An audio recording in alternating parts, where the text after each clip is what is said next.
Je voudrais, après avoir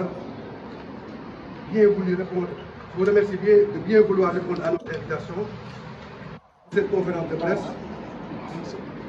qui, comme vous le savez certainement,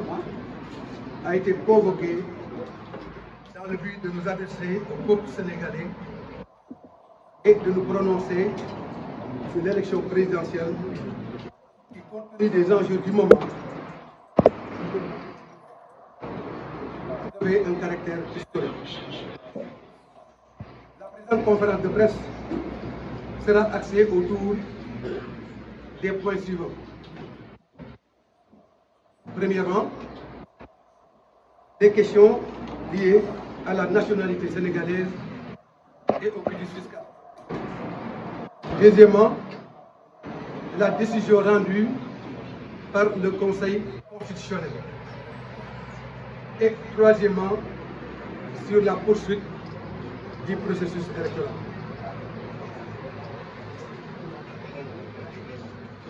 Les questions liées à la nationalité et au quitus fiscal. La question de la nationalité sénégalaise des candidats continue de faire l'objet de controverses. C'est la raison pour laquelle j'invite le Conseil constitutionnel, dans le souci d'un traitement équitable de tous les candidats, à veiller au respect strict de l'article 28 de la Constitution, qui a été le motif invoqué pour l'invalidation de la candidature du président Karim Meïssa Wade, et l'article L120 du Code électoral, notamment dans ses aspects de conformité des différents candidats à la fiscalité de notre pays. Après avoir soutenu et répété que je suis parfaitement en règle avec les dispositions prévues par la Constitution, je réaffirme solennellement, après avoir eu des échos d'enquête sur ma supposée nationalité polonaise, que je suis de nationalité exclusivement sénégalaise. Aussi, je brandis mon quitus fiscal pour prouver, urbi et torbi, que je suis en règle avec la fiscalité de mon pays.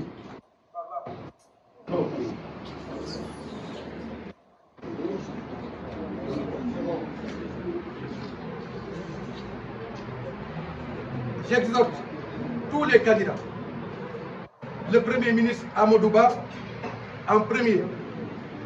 à procéder de la sorte pour faire la lumière sur leur nationalité et le rapport avec la fiscalité, qui constituent des éléments sur lesquels le Conseil constitutionnel doit statuer encore une fois pour nous éviter un président illégal, voire illégitime. En effet, nous estimons que la présidence de la République est une affaire hautement sérieuse, qui ne saurait tolérer toute pratique délictuelle, et tout candidat qui aspire à diriger notre pays doit impérativement se conformer aux lois et règlements en vigueur. Nous ne saurions admettre que des candidats comme le président Karim Meïssa Wade et peut-être même Mme Rose Wardini soient exclus de la course au moment où d'autres candidats sur la liste définitive ne sont peut-être pas exempts de reproches. Dans la même veine, l'affaire de corruption des deux membres du Conseil constitutionnel doit être tirée au clair pour permettre aux juges constitutionnels d'être à l'aise dans l'exercice de leur mission constitutionnelle. En ce qui concerne la décision du Conseil constitutionnel, dans sa décision numéro 1, C 2024, le Conseil constitutionnel a rejeté le décret numéro 2024 106 du 8 février 2024, abrogeant le décret 2023 2283 du 29 novembre 2023 portant convocation du corps électoral, et la loi numéro 04 2024 adoptée par l'Assemblée nationale en sa séance du 5 février 2024. Je voudrais à cet égard tout d'abord féliciter le Conseil constitutionnel qui, en rendant cette décision, a permis à notre pays de garder sa trajectoire de pays démocratique et d'état de droit, respectant ainsi le principe de la séparation des pouvoirs. Je rappelle que j'ai été le premier candidat à avoir déposé un recours au Conseil constitutionnel pour contester le décret du président de la République abrogeant la convocation du corps électoral. Je prends acte de la volonté exprimée par le président Macky Sall de respecter la décision rendue par le Conseil constitutionnel. Je salue également ce vent de décrispation qui souffle dans le landerneau politique et qui a pour effet la libération des centaines de prisonniers politiques. J'encourage le gouvernement à poursuivre les efforts allant dans ce sens de la libération de tous les détenus politiques, notamment de M. Ousmane Sonko et de M. Bassirou Diomaye Faye. Sur la poursuite du processus électoral, je m'inscris à droite ligne de la perspective indiquée par le Conseil constitutionnel et exhorte le président Macky Sall à prendre toutes les mesures idoines pour la matérialisation de cette décision du Conseil constitutionnel dans les meilleurs délais. Cela devra, in fine, conduire vers l'organisation d'une élection démocratique, transparente et inclusive. Sur cet aspect, je propose que l'élection se tienne le 3 mars 2024, avec la proclamation provisoire des résultats le 8 mars, une période contentieuse de 72 heures jusqu'au 11 mars, et l'examen des recours 5 jours et proclamation des résultats officiels le 17 mars. S'il y a un second tour, il intervient le deuxième dimanche suivant le prononcé de la décision du Conseil constitutionnel, ce qui pourrait être le dimanche 31 mars. Pour ce faire, la campagne électorale doit être ramenée à 10 jours au lieu de 21 jours. En définitive, le Sénégal est plus que jamais à la croisée des chemins. Et c'est la raison pour laquelle, ensemble, républicains, démocrates, nous devons nous mobiliser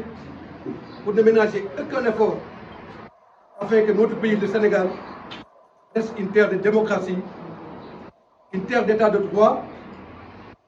où des élections sont organisées de manière régulière et transparente, avec comme seul dénominateur commun le choix du peuple sénégalais pour désigner son président de la République. C'est la raison pour laquelle nous lançons ces appels à toute la classe politique. Et nous disons Urbi et Orbi à l'opinion nationale et internationale que nous sommes engagés résolument dans la voie de la satisfaction et de la défense des intérêts supérieurs du peuple sénégalais. Président li jëm ci mbirum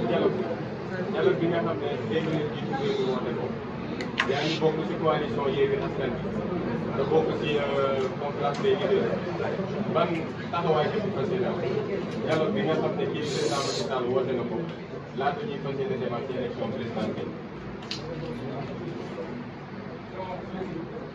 waaw maa ngi leen di gërëm xam nga dialogue moom fi ci toll nii kenn xamul sax lan lañu war a mën a tudd dialogue li ma jàpp daal mooy waxtaan pour fixer date élection mënees na ko dégg waaye dialogue moom je crois que weesu na waaye nag ñu waxtaan ne date bii la ñu d'accord candidat yi d'accord ci loolu lu mën a dégg la te aussi Yewwi Askan Wi ak coalition yëpp ñu ngi ciy waxtaan waaye man li ma jàpp mooy li ma wax fi léegi rek sama njëlbéen wax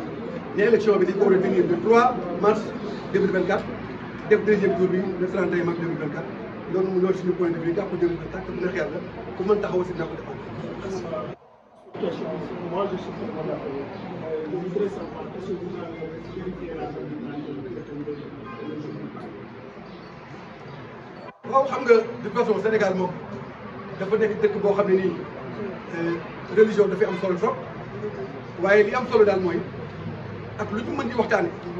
dañu fexe ba élection bi bu mu génn le 2 avril de passation de service entre le président Macky Sall et le nouveau président élu El Hadji Malick Gakou